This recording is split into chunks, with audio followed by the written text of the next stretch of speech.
I say penultimate because clearly we have the cocktail reception following on this session.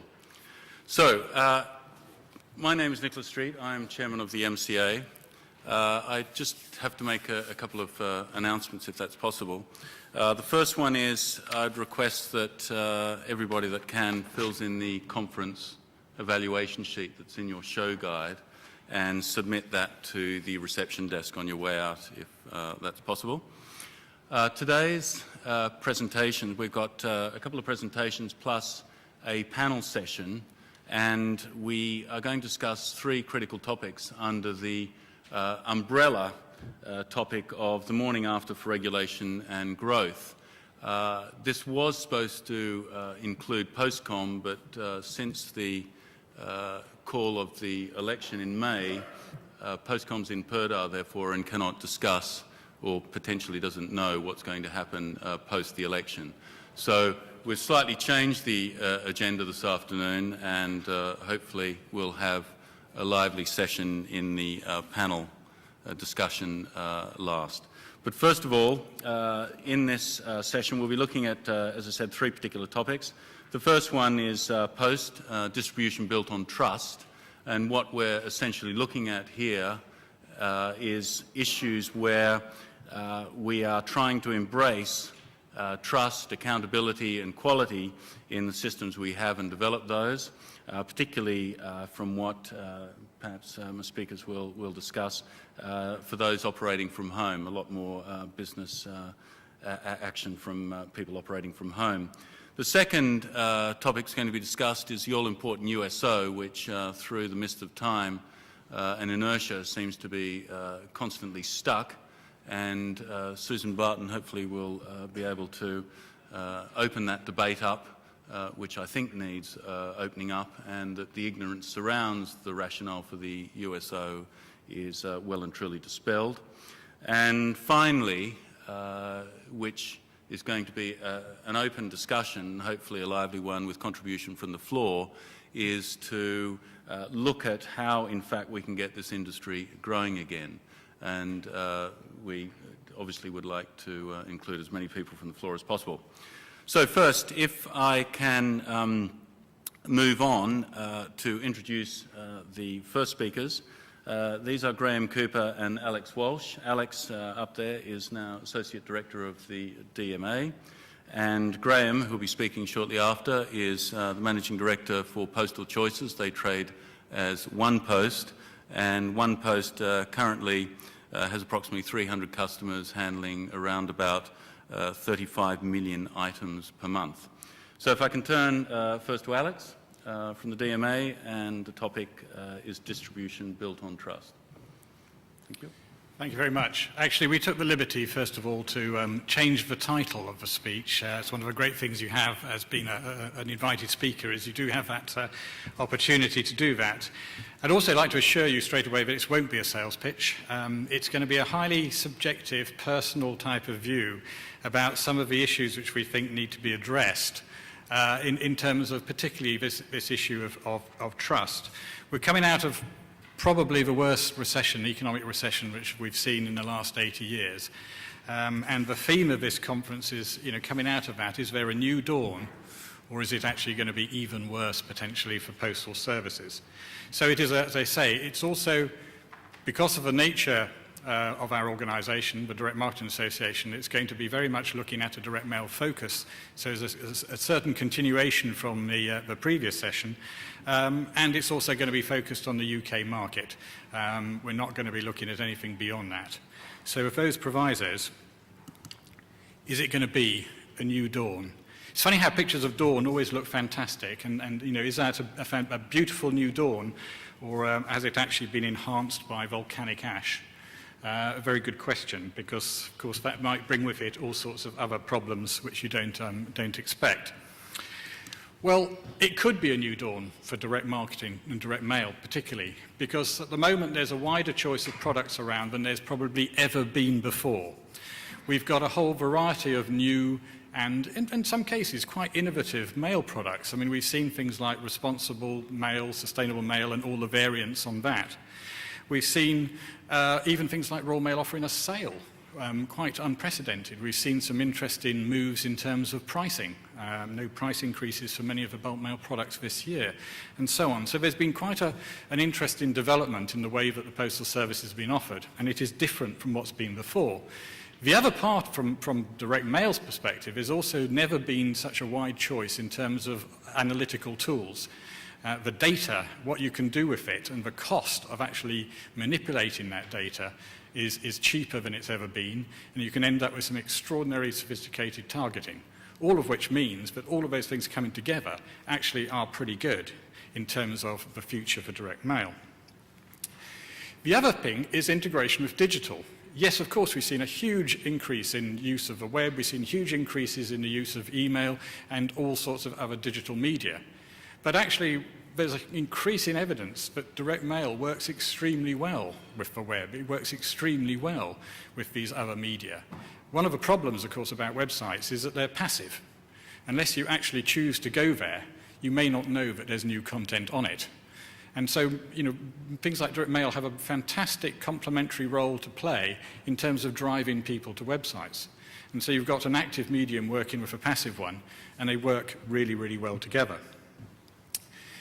And the other good thing about the development of the internet is that people have the opportunity to react and interact with brands far more than they've ever done in the past. People are constantly providing information in terms of their purchasing patterns or other bits of things when they're actually on websites or when they're responding to emails or anything else which is happening. So there is actually an increasing amount of interaction between consumers and brands, which if the brands are clever, and some of them are, means there's even more data available, and if there's more data available and it's used correctly, it means that you can actually target and you can get much better results as a consequence. So that's an actual positive thing which has helped the development of direct mail. And lastly, I don't know whether this is simply because of the fact that the targeting is getting better, but interestingly, over the last sort of 6 to 8 to 12 months, we've actually seen response rates increasing. The average response rates on many mailing campaigns is now higher than it was, sort of 12 months ago. So is it just the fact we're getting less through our letterbox, or is it the fact that we're doing it better, or is it a combination of the two? There's a very large mail order company where the managing director was asked about using direct mail for acquisition of new customers. And he said he was absolutely delighted that the majority of his competitors had gone over to electronic and digital media because his response rates had shot through the roof because he was the only thing landing on their doormat as opposed to being one of perhaps several. So all of those things suggest that it could be a good dawn, a new dawn. But it could also be the morning after.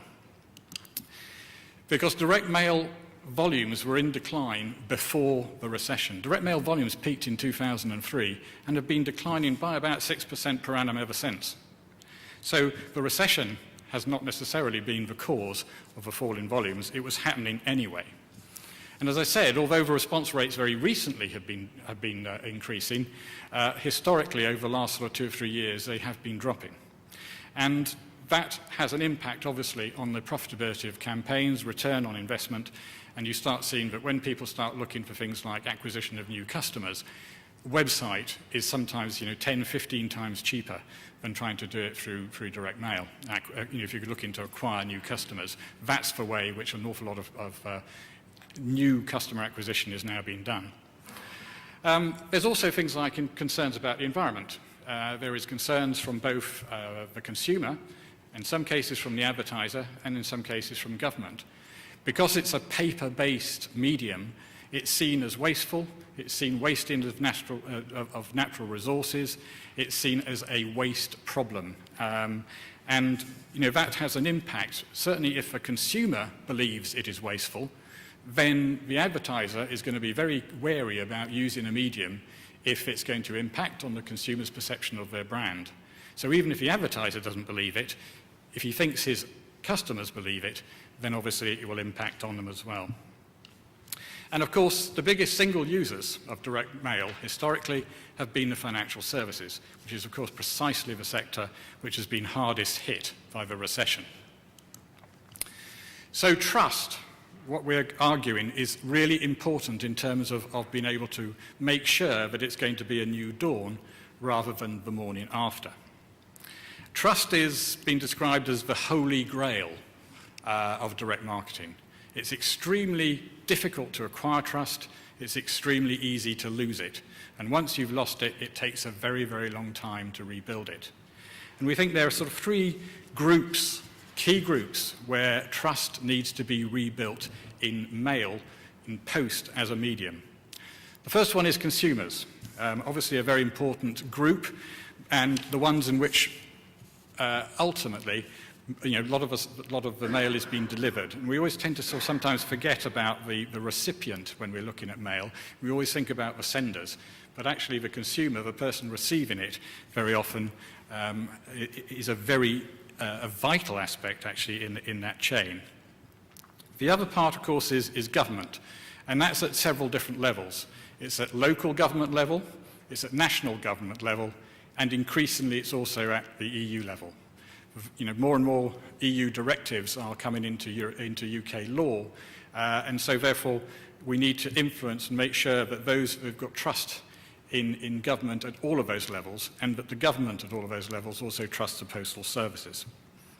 And the last one, of course, is business, really important in terms of the users of bulk mail. Each one of these has different concerns and needs, and I would suggest that we actually need to convince all three of them. If you only convince 2 out of the 3, that's not going to be good enough. We have to convince all 3 groups if it's going to be that new dawn. I hope you appreciate that T-shirt. I didn't make it up. I found that on a website. It is actually available for sale. It's only, I believe, £24.99, which seems to me like incredibly good value. But in terms of rebuilding the consumer trust, it is really, really vital part of the whole strategy, I think, if you're going to have this post as the new dawn. You've got to have that built. Historically, the postal operators and the postie had immense amount of respect in the community, partly because post was really important for businesses. It was actually what government and business relied on to make them work, make them tick. Much less so, I would suggest, nowadays. It was really important for social communication. And, of course, both the postman and the postal operator, I mean, Royal Mail was a national treasure, wasn't it? It was highly regarded. People had a huge amount of respect for it. And the postie was himself highly trusted and respected. I remember a neighbour of mine who actually always used to leave their front door open so that the postman could actually come in through the door and lay out the mail on their dining room table. I suspect that sort of level of trust has disappeared. Plus, of course, another very important factor is the fact that the postman's arriving at 3 or 4 o'clock in the afternoon, and probably by that stage, you may be back home from work. So all of these things have changed. Post is less relevant than it used to be, because we're all doing more and more by digital media ourselves as a consumer. We talk about substitution, it's partly the email, but actually it's things like mobile. There's that horrible statistic that 99% or something of the UK population are never more than 6 feet away from their mobile. People living by their mobiles. People accessing social media and internet more and more on the mobile, not on their computers. So that's changed dramatically, and we tend to sort of use mail now, if we're senders, primarily for things like the birthday cards, the greeting cards, and that sort of stuff. We don't tend to use it for the other type of social communication. And I think that because it's become less relevant, that trust has also decreased. It's also noticeable that because of the things like industrial action, that trust in the post office, trust in the Royal Mail, trust in the postmen themselves seems to have decreased dramatically as well. So what needs to happen to rebuild consumer trust? Well, very simply, you've actually got to meet the expectations. You've got to deliver what you are promising. Things like delivery times. We're a small business, I guess, in central London. Typically, we get our mail delivered round about 1 to 2 o'clock in the afternoon. Sometimes it's later. It has been as late as 4:30. I think we're about 700 yards, one of the main sorting centres in London, Mount Pleasant. So, you know, that sort of thing in terms of what are you getting, what's your service. Do you really believe that if you post something first class, it's going to get there the next day? How much trust do you have in what is being offered? So the very simple thing there is a matter of actually doing what it says on the tin, meeting the expectations, meeting the promises, and doing what you say you're going to do. And the other part from the direct marketing industry, in terms of direct mail, really important is we've got to respect give the 3 R's of direct mail and direct marketing. And those are very simple. Relevance. Relevance is hugely important. Not only is it going to make things like the return on investment and the success of a particular mailing much better if it's relevant, but it also changes perception. If stuff is relevant, it's not seen as junk. The consumer doesn't object. So really important for us. Respect. Respect of their privacy, respect of their data, respect of their wishes, respect of their intelligence in some cases. You know, some of the things I see, I actually look at and I think, you know, there's not much respect for my understanding or my intelligence when I look at what's been sent to me. And then the last thing is the environment, where we've got a job to do in terms of convincing those consumers that we are not responsible for the destruction of the Amazon rainforest. There's an awful lot of work going in that area, but we've got to actually convince consumers that paper communication isn't necessarily bad. In fact, there is a United Nations report out which suggests that paper may be part of the solution to global warming, not necessarily part of the problem. And then we've got government. In a couple of weeks, we're going to have a new government. And actually, irrespective of which one of these 3 gentlemen is going to end up as Prime Minister, there's going to be a job for that new government to do in respect of post and postal services. The first thing is we really don't want further restrictions if we possibly can avoid it. We've already heard and seen in the manifestos that there's some proposals around data security and privacy.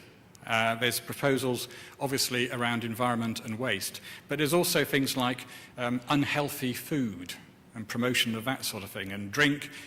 We've already seen restrictions on things like car advertising and so on and so forth. So, you know, we really don't need, as an advertising industry, any further restrictions in that area. We've actually developed a couple of products. One is called PAS 2020, which is an environmental standard which has been developed with the British Standards Institute, and the other one is Data Seal, which is around data security, again developed with BSI, which are specifically designed to actually counter that particular threat. But we also would like to see a government that is actually committed to post. We would actually like to see government which is committed to supporting the industry. And that means doing things like sorting out the Royal Mail pensions problem. And if you have a potential situation where Royal Mail's having to pay £1 billion in to service a year to service a pension debt, I mean, it really cripples the operator going forward. And if it cripples Royal Mail, then it cripples the whole postal industry. And we've seen the Postal Services Bill. Interestingly, 2 of the 3 parties have said that they would probably move forward on that, and certainly would we look at some form of part privatisation of Royal Mail. The one party, Labour, obviously is the one which has not made no commitment. But even then, if you look at things like the Tory manifesto, they are very clear that they don't see this as an urgent issue. They see this as something which would not happen in the first term of Parliament, but maybe something which would happen in the second or third. And then the last bit in terms of government is the digital Britain, the emphasis on digital Britain. How far is government going to go in this area? I've seen something which has come in from the Belgian government, for instance, which is actually suggesting that people should do all their business with the Belgian government via electronic communication, electronic means, that they will no longer accept paper invoices, they will no longer accept paper communications, and so on and so forth. And they've worked out this is going to save them a huge amount of money each year. Now, you know, question on government which gets elected and will be in power in just a couple of weeks' time, how far are they going to go, and what sort of policies are they going to put in place, all of which could have a really big impact on how post is perceived and how successful postal services are in the future. But I said there was a third group, and that's the users. And Graham's going to talk about that third group.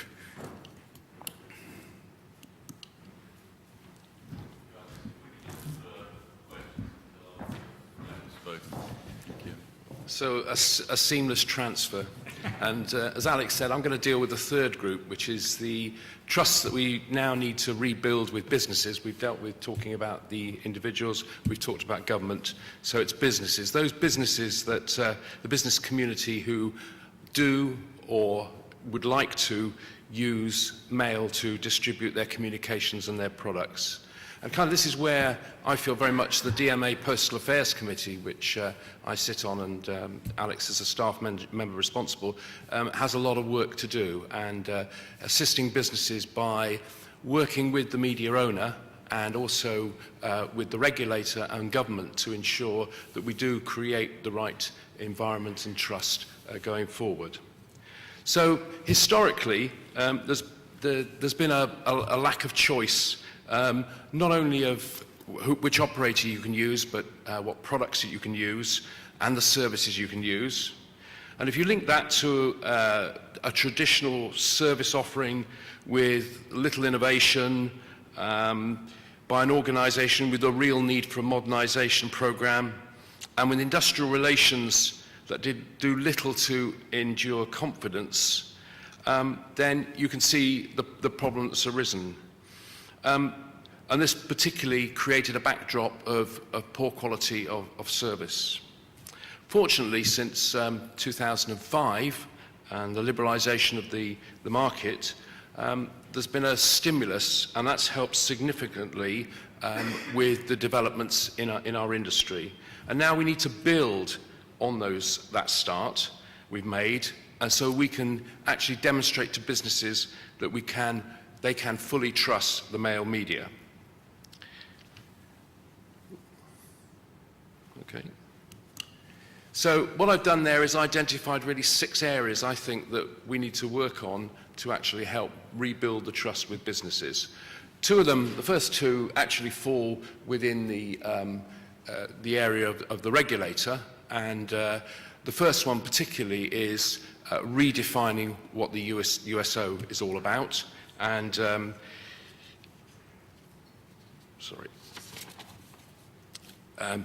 putting that definition and clearly understanding what that definition is, so that we can move forward with a clarity. And we're probably going to hear a little bit more about that later on.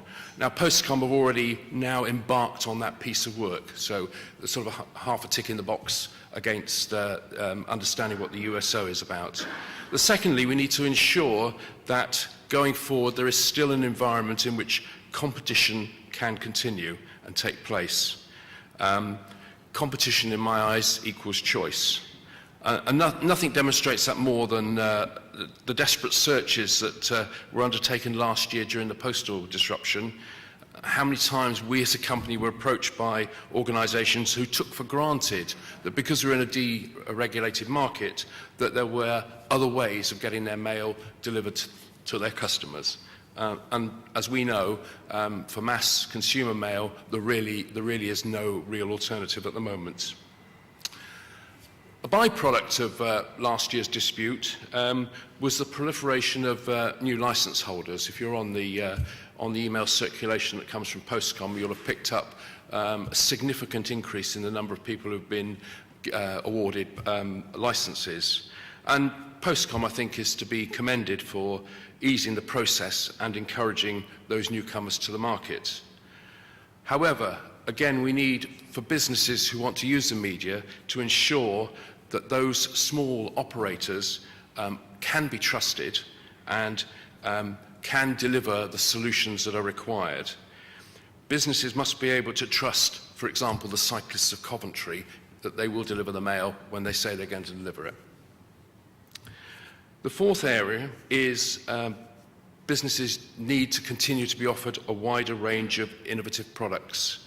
And we have made enormous strides, and we were hearing this morning in some of the sessions about some of the things, particularly that Royal Mail Wholesale are doing at the moment to, over the period of time that they've been operating, to introduce new product ranges and in fact have a number of other things in train as we speak. What we need is a menu of choice for businesses and with which businesses can interface easily. As I said, we've made some major progress in that area, and we need to ensure that business trusts us to continue to listen to their needs. Final two areas fall within the government remit, and firstly, we need to resolve this whole issue of VAT. Those of you who may have read the technical note issued by HMRC in March about the VAT on postal services in 2011 will have read that on the face of it, it would seem that most of the standard tariff, the mail sort and the access products are going to be VAT exempt from 2011. However, there's a little phraseology in that paper, which, beautiful words, it says, no individual negotiation. And I don't really know, I'm not clear what that actually means. So I think for businesses, and particularly those perhaps in the financial services and not-for-profit arena, we need to have a clear statement of what the position is with regard to VAT.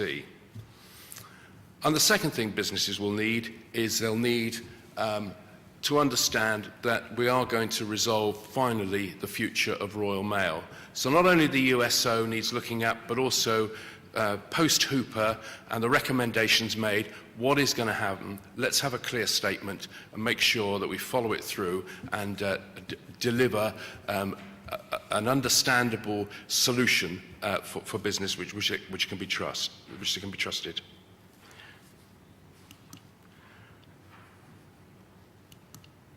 So, back to Alex's pictures. A new dawn or the morning after? Well, ever the optimist, I very much believe we are faced now with very much a new dawn and a new opportunity. And that gets my vote.